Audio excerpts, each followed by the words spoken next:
Imagine that spinning. Welcome back, everybody. Welcome back to, well, this was intended to be a quick view, and hopefully it will be a quick view. What happened was what often happens in these instances where I just, in my own terminology, I get into it. And I got into it. These little gentlemen arrived from Amazon quite recently. Do I have enough wire? Yeah.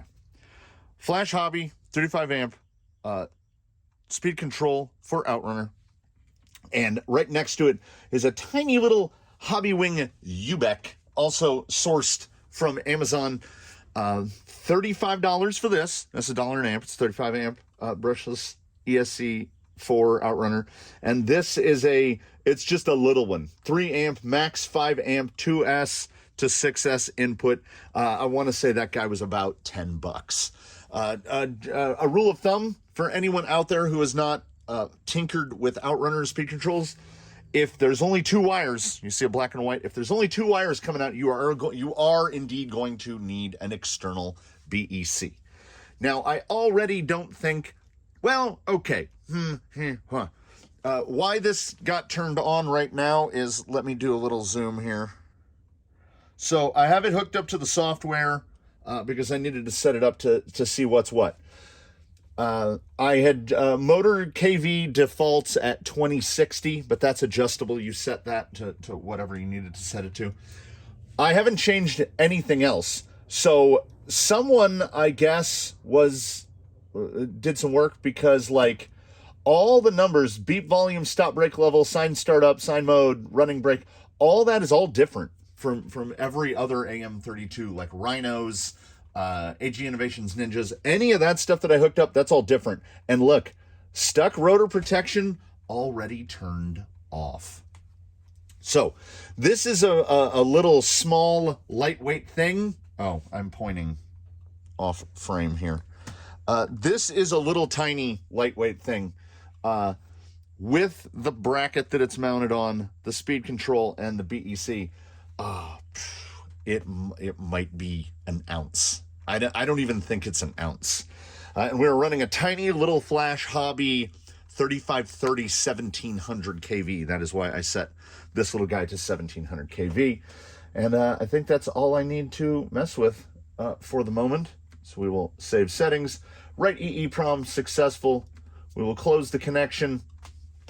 We will disconnect from El Arduino. And yes, for this, you will need well, you know what? That's a $35 speed control, everybody. Do you ever feel like taking a risk? So, I have a significant number of these, which are the programmers that come with Rhinos. The light. Is there a light on this guy? Yes. Okay. Green light is on. What happens if we signal is on this side? Okay. And we'll select port. If I don't have to use the Arduino anymore, that'd be great, because as you might have seen, the Arduino's got some pins. I suppose I could just cut those off, because the only ones that you need are ground and D3. Those are the only 2 we actually use to program these. So COM4, connect, M1, did not connect. Oh! We had hopes. We had hopes. But 'twas not to be. If only it could be so simple. But like I say, I feel like every one of these things is just the tiniest little bit different on the inside. Should be done with that. Now, we have not been here before. Let us together. We'll go together. I have not plugged this in at all. We will be running on 3S for the purposes of testing. The speed control and the BEC can handle up to 6S, But when we're talking about a little 35 amp outrunner controller, you don't want to get too crazy with your motor selection. I would stay 3530, 3523, something small, and probably not advisable for like a 9-pound rig. I try to remind myself to go by when, and also I advise this to everyone, from manufacturers of vehicles to manufacturers of componentry to everything. When we speak about vehicle weight, speak about vehicle weight in terms of sprung weight. That is my theory on that, because unsprung weight doesn't really, well, I mean, a component has to move the weight, but like this came up, sidebar, this came up when shopping for 3D printed inserts, where they'll be like, oh, this is for vehicles of this weight to this weight. And I'm like, but what do they mean? Do they mean the RTR weight? Or do they mean the weight that it's holding up? Because if they say 5 to 7 pounds for an insert, and this rig is in that 5 to 7 pound range, but over a third of this vehicle's weight is unsprung. So am I going to end up with an insert that's too stiff? Possibly. This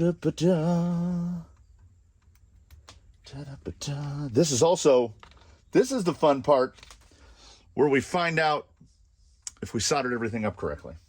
This was a particularly easy solder job, even though there's quite a bit of stuff going into the female plug, because we've got the BEC, we've got the JST to run the servo, we've got the speed control itself, but all the wires are super tiny.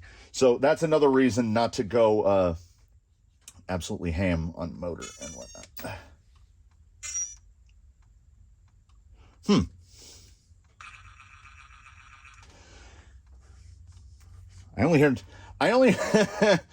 I was listening for her, dooded it, and all we got was a don't.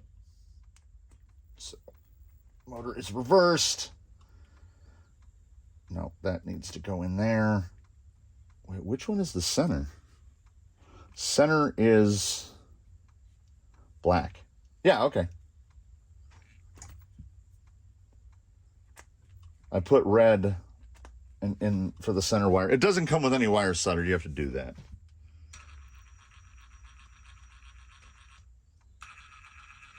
Okay.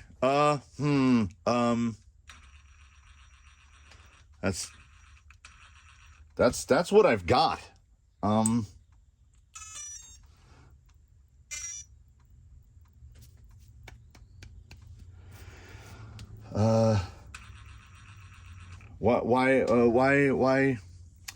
Why does it think that I am on 1S? Different battery?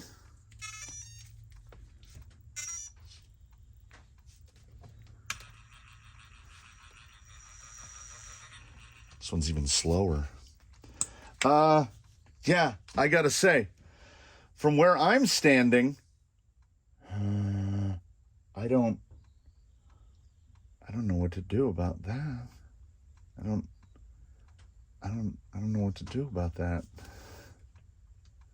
Everything is hooked up in accordance with the way I hook everything up. I'm gonna put the laptop away. I'm gonna have to plug this thing back into the laptop, and when I plugged it into the other programmer, did I do something? Did I do this? I'll be back in just a moment. We return. And as this is how YouTube works, for you only a few moments have passed. For me, several days have passed. These are unnecessary distinctions. You don't need to know, but I need to point them out. More importantly, what I need to do is I need to zoom quite in on this. Okay, there we go. So what happened was, you need to get into this side, into the input side. These numbers Like, I think this one that says 2006 used to be 2018. Servo neutral used to be at 1500, and now it's at 1502. Voltage limit, temp limit was changed from 140 to 130, and most importantly, current limit amps was set to disable. I don't still have mine open on the other side. This is a still image. So, like my motor kV is set to 1700 for the 1700 kV that's over here, but nothing else has changed. So should you go ahead and get one of these, it was not working without changing these input settings. Now, changing those input settings, here is our good buddy Baseline. He's right here. Now, still, oddly, when you plug this in, you just get the one tone. But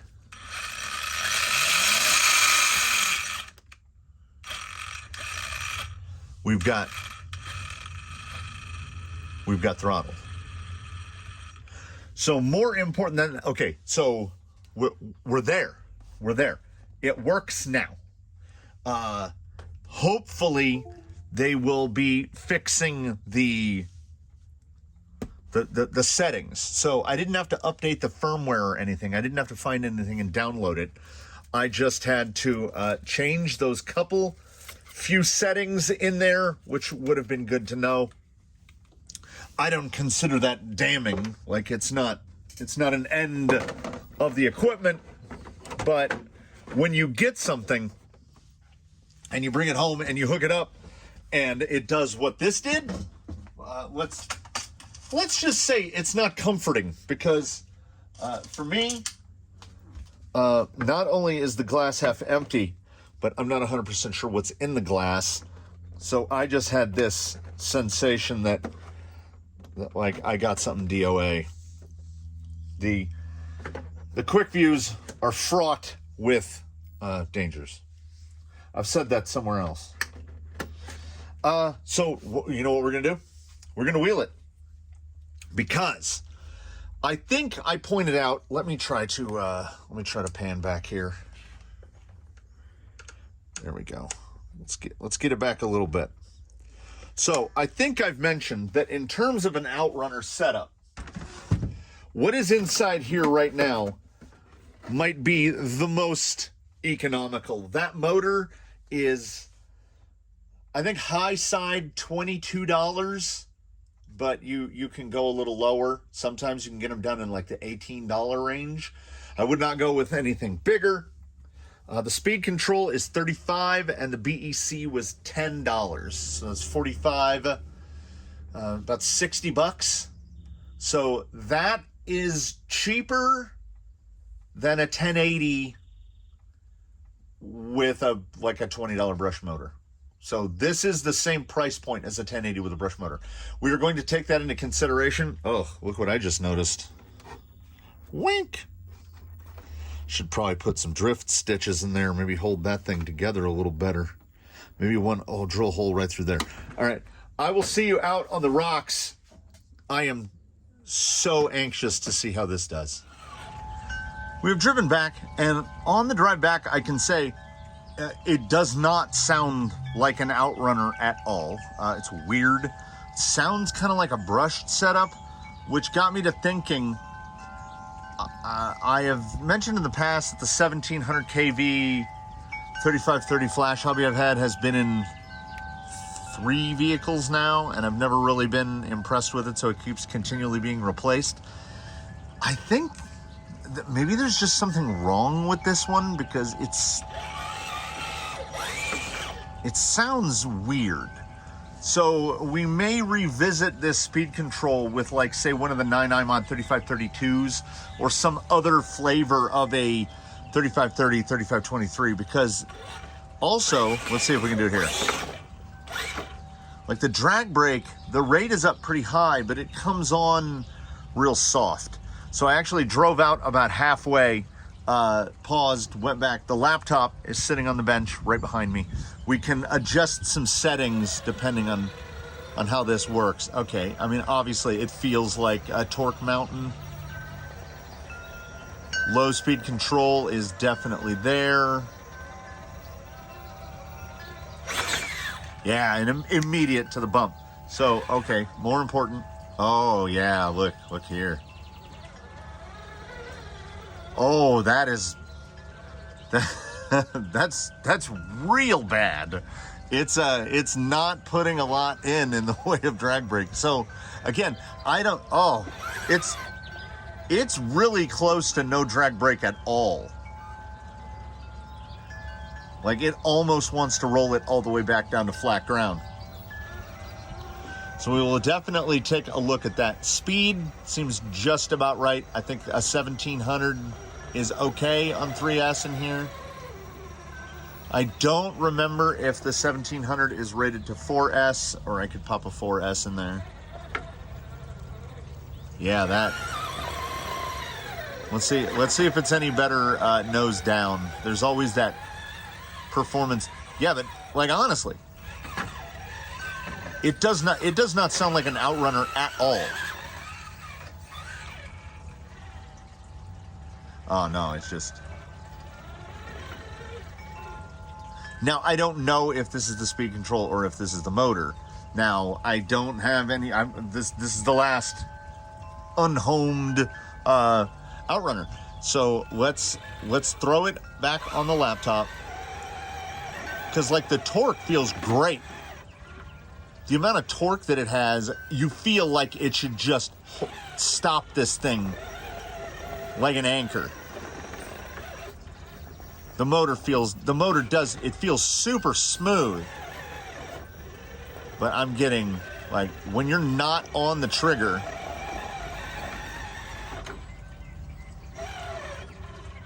it just rolls away. So let's see if we can't turn that up, and I will make a note as to what settings I go to, and we'll try this all again. All right, I didn't do much. Drag brake force to 10, drag brake rate to 9. They were both on 8. So up from 8 to 10 on one, up from 8 to 9 on the other. Didn't mess with anything else. We will see if that makes a difference at all. Oh, also, oh yeah, still got that roll, which I think is the motor. I've heard people say that they've had really good luck with that Flash Hobby 1700. I just haven't. I don't know what it is. What we can do is we can grab a 4S pack and throw 4S on there and see if that will get it enough brake. Maybe it needs 4S, because I've got gobs of low end control here. Oh, it's so much better now. It's still soft. Again, it behaves almost, it's like a brushed motor with more torque than you've ever had. It's the world's torquiest brushed motor. So maybe, I mean, it's almost like a safety outrunner. Yeah, you can get so slow. I'm gonna see if we can swing all the way. This is the rollout point right here. Little bit of what would equivalently be called cog, but because I'm giving it so little throttle input on the RC4, there's a little. You have by default, you have these little displays like that, and see the throttle line down there? Watch it move in the background. Like, literally.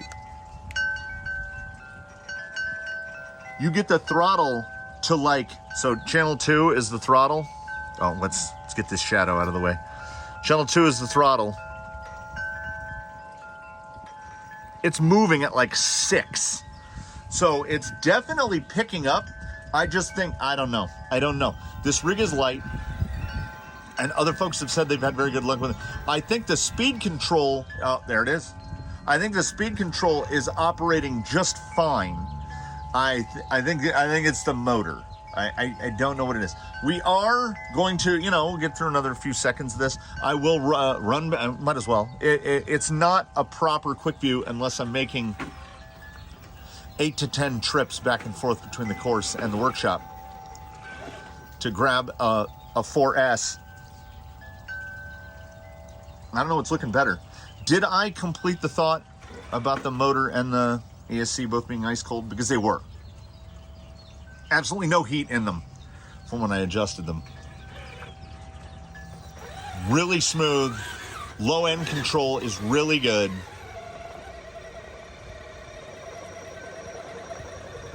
Like this is the, like we ordinarily approach here because this section of slick rock has a little, obviously, as you can see, has a little more bite to it. And then you can choose what little line you want to navigate. The more difficult is to see if you can get your low speed low enough to where that inside gets super, super light. This right here is actually the slickest part of slick rock because you see that little rock right there that's a little shadowy boy right here? It's an underhang, so your wheel gets under it. And then you get your front wheel into this guy right here who's super slick.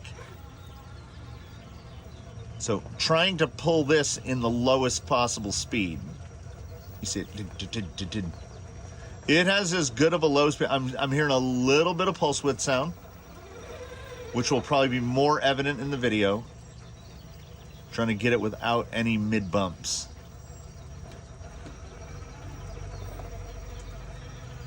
Walk it sideways. Yeah, the trigger feel is really, really good. Really good. I don't think I'm a huge fan of these little tiny, of this particular motor. Like I say, I have the same motor, but in whatever the other KV is, it might be the 1400 KV. I have that motor in misdirection on a tiny little AM32, very much like this one, 35 amp, and it's fantastic. So I don't know, maybe me and the 1700 just don't get along. Let's see that rear drop again. Yeah, you can just it just gets overpowered. And this is standard element gearing down to the pinion. Yeah, the trigger feel and the throttle response is fantastic. Let me try one more nose down here, and then we'll go grab a 4S.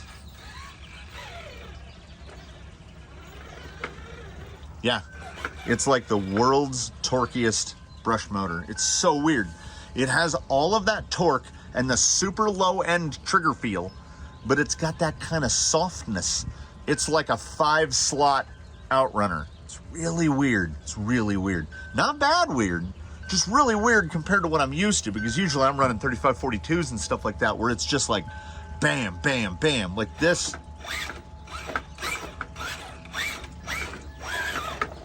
It's really smooth, like almost so smooth that I don't know what to do with it. So let's put more V in it and see how that feels. During the walk to fetch our little 4S 1300, I think the thought, which was I changed a bunch of input settings. Let me try recalibrating the radio to see if that makes any difference. We'll calibrate it now on the new, recalibrated it on the new settings, because it'll take under a minute to find out if it makes any difference at all.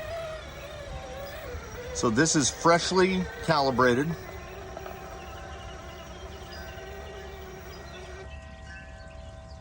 It's a little slower. It's a little slower, and I can get even lower now. We have full forward movement at +7 instead of like the little cog.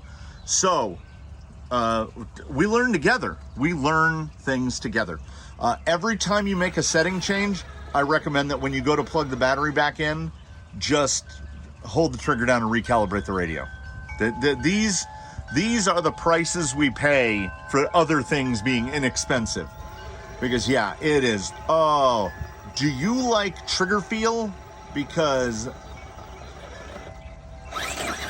this thing is proper good.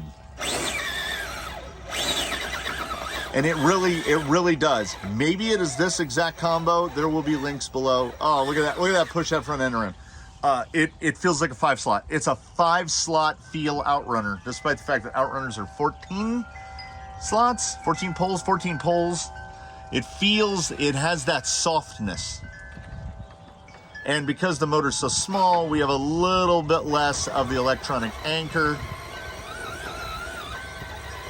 I would call it a user-friendly outrunner. Like, it's not all down to just pure sniper level trigger control. Like, it's softer. But let's find out how soft it is with one more S. I should also point out that it makes that one tone at startup, which is disconcerting because usually you hear na-na-na, na-na-na, na-na-na. There's a tone for each cell. This leads me to believe that it's either going off of a fixed voltage, a voltage amount, or it doesn't have LVC active. I'm not going to run the pack down far enough to find out. I do have LiPo alarms, so the time that this gets pulled out to get wheeled on like a longer basis, I'm going to put a LiPo alarm on the pack to see where the cutoffs fall in. So this is 4S, and even on 4S, the low speed is every bit there. Like, honestly, the trigger feels exactly the same. Well, let's see the all-important.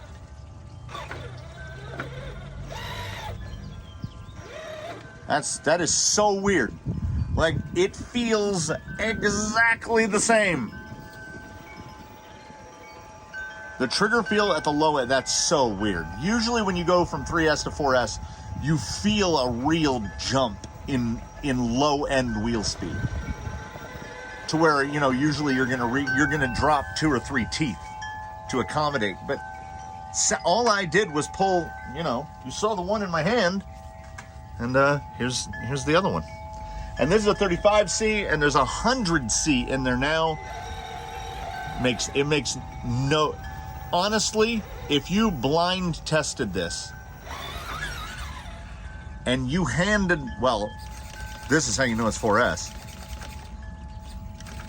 If you handed this to someone, said, oh, let me see that for a second, after they'd been wheeling a minute, and then handed it back to them with the 4S, they wouldn't be able to tell the difference unless they were going, you know, full beans, because we're gonna get more high end. But I honestly thought at least the drag brake would go up some, but it's exactly the same. So that drag brake, that doesn't come down to the speed control, I think, at all. That has to be the motor. So very soon after the filming of this is concluded, I will be hitting Amazon again to find myself something in that. I seem to like 1400s. But something in the 1400 to 1800 range in a 3530, 3523, something like that. Something different. There's a strong chance it's going to be a 9i mod 3523. I mean 3532. I really like the speed control, but I don't think that at this point I can give it an outright recommendation. There's caution here. If you buy one of these right now, you will, as of the posting date of this, so use like X number of days ago, you know, whenever this was recorded, to help your decision. As if you buy one now, you are effectively an early adopter, and this is the kind of performance you want to see out of a new product, right? Is it, well, I mean, optimally, we would love to see everything work perfectly, but there's a bug in it that is correctable, immediately correctable. And I mean, this is the worst thing I can say about it. Like those little changes, that is something that I'm assuming Flash Hobby will take care of. They will work that out, and the units will come flash with the correct, and it takes 30 seconds to do it otherwise. My biggest recommendation to anyone who does opt to buy the 3 items to fit this system out is put extensions, buy some servo wire extensions to put outside if you're using a receiver box, so that you have easy and quick access to the cable, because you will probably have this thing plugged in 4 or 5 times. This is moving. The Rhino is much more of a RTR type of situation. You can basically plug that thing in and go. This thing, well, it requires putting it into the ESC controller just to make it work at all. So I would definitely choose, no matter what, all things considered, I would choose the Rhino over this. But I do understand that this is around about 50% cheaper. And a lot of people might have some of the stuff already on hand. You might already have a nice BEC. You might already have an outrunner that you were running on something else.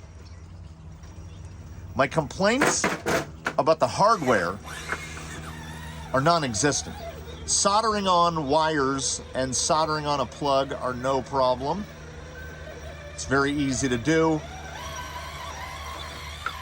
And it is very, very smooth. We call this one, this is a quickview version 1.0. There will be a 1.1 of this when we have another motor hooked up to it, and we've had a little bit more time to work with it and tweak with it.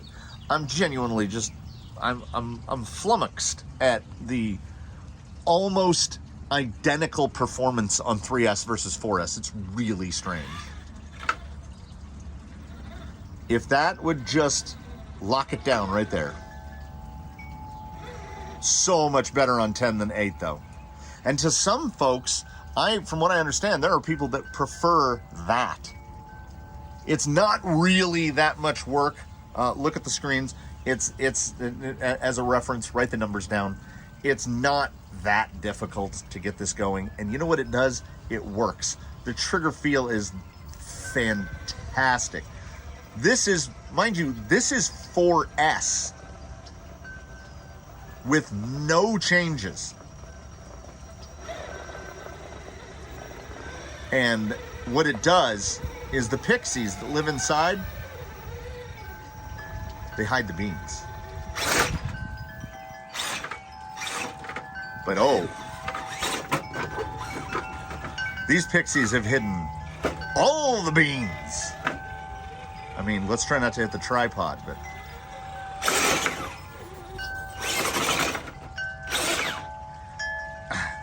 it's really nice. It's really nice. But do I think you should rush out and buy one right now? Only if you acknowledge what you're getting into. There is work involved in this. You need to have an Arduino or some other method to program the speed control, or as of the recording of this video, it will not work. So know that. You can't use too big of a motor because this is only a 35 amp speed control. So you can't put a big 3542 or something on there. It's gonna overdraw it and something's gonna get cooked. But if you've got a reasonably lightweight rig and you want to make your first foray into outrunner, this is not a bad place. And I would say that within, a month or two of this, they'll have it figured out. And if you're running a direct power servo like I am, you can get a super tiny BEC from like NSDRC, even more compact and more powerful than the little Hobbywing UBEC I've got in there. I have no complaints about this. I'm not even upset about the fact that it gave me worries. It gave me ESC 70 flashbacks at the beginning because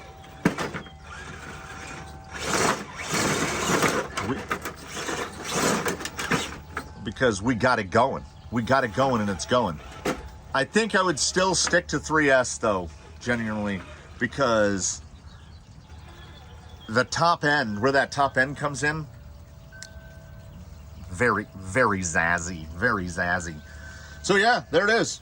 We're gonna pull this back a little, and we're gonna aim this over like this a little bit, so that we can outro. I thank you all for watching. I hope this was informative. I think I've had more than one request in the comments to review this, which was pretty surprising because I hadn't actually even seen it. When I had read the most recent comment about it, I went and looked it up, and like there's still no reviews on Amazon. So if by the time you go to order one there are reviews, some people are going to be like, this thing is DOA, it doesn't work. Well, it does. It's delayed gratification is what it is. You gotta put some work into it. Runs icy cold. I would go with something a little, I don't know, maybe the 1400 if you're going to go with the flash hobby. I don't know about the 1700. And also, if you're buying one of these cheap flash hobbies, the $18 to $20 flash hobbies, they come with just a straight 5mm shaft with no flats on it. So you have to file a flat on there to put a pinion gear on it. So this isn't as full DIY as buying a bare AM32 off AliExpress and soldering it all up and flashing it and doing all that, but it's close. So that's why this is a conditional. It works pretty good, but as of today, I wouldn't say run out and get one. I think everybody should buy a Rhino because it absolutely delivers. Please do comment below if I missed anything. Like if you like, subscribe if you haven't, channel memberships, etc., etc. We'll see you in the next one. We hope that you do your very best to have a good one, and I just want to give this the hit. So we'll see you next time.